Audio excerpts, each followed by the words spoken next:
Sa pagpapatuloy ng ating mga balita, patay ang isang lalaki matapos maaksidente ang minamaneho nitong motorsiklo sa Orani sa Bataan.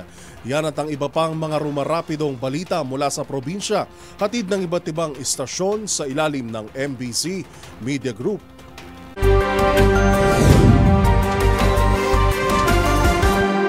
Patay ang isang nakasinggil motor na di kilalang lalaki matapos ang self-accident sa Roman Highway, Barangay Doña Orani, Bataan, alas 11 kagabi.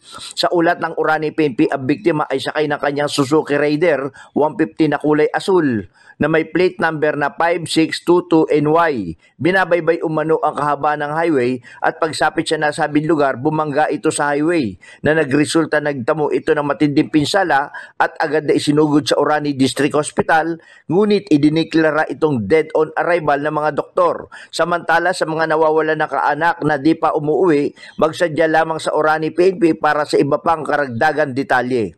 Para sa MBC TV Network News, Danny Kumilang, RH37, una sa Pilipinas, una sa Pilipino. Na-recover ang mahigit 4.5 million pesos na halaga ng umano'y shabu sa subgroup leader ng Kaunda Criminal Gang na involbado sa pagbenta ng iligal na droga sa lungsod ng Bacolod at lalawigan ng Negros Occidental sa Purok na Minami, Barangay Sumag, lungsod ng Bacolod.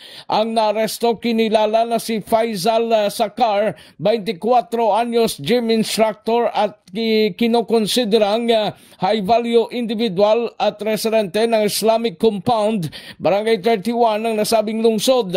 Ayon kay Police Lieutenant Colonel Antonio Benitez Jr., hepe ng CDEU ng BCPO, si Sakar ang umano'y isa sa mga malalaking distributor ng iligal na droga sa Bacolod at Negros Occidental.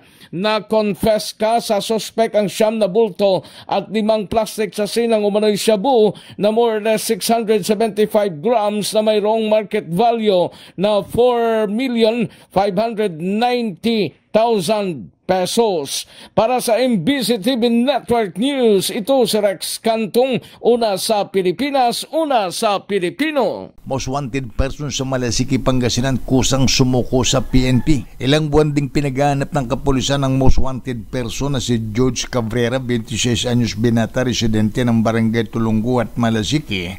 Matapos magpalabas ng warrant of arrest noong Agosto 23, 2024, ang presiding judge ng Family Court First Judicial Region Branch 13 San Carlos City, Pangasinan sa kasong institutory rape with no bail bond recommended. Kahapon alas 12:30 ng madaling araw, kusa itong sumuko sa impilan ng Malasiki PNP na ngayon nasa likod na ng rehas na bakal at hinihintay na lamang ang ipalalabas na commitment order ng hukuman para mailipat ito sa BGNP San Carlos City.